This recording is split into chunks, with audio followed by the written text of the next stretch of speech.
मैंने खाक नशेमन को बोसे दिए और ये कह के भी दिल को समझा लिया। आशियाना बनाना मेरा काम था, कोई बिजली गिराए तो मैं क्या करूं। मैंने मांगी थी ये मस्जिदों में दुआ, मैं जिसे चाहता हूँ वो मुझको मिले।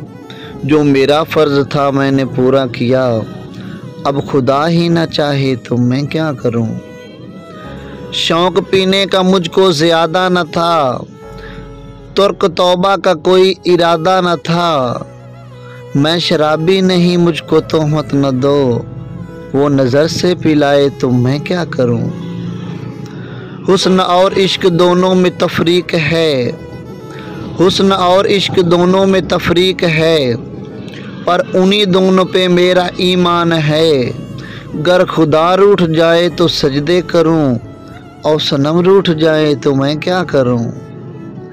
चश्म साकी से पीने को मैं जो गया, पार साई का मेरी भरम खुल गया। बन रहा है जहां में तमाशा मेरा, होश मुझको न आए तो मैं क्या करूं। मैंने खाक नशेमन को बोसे दिए और ये कह के भी दिल को समझा लिया। आशियाना बनाना मेरा काम था, कोई बिजली गिराए तो मैं क्या करूं। कोई बिजली गिराए तो मैं क्या करूं।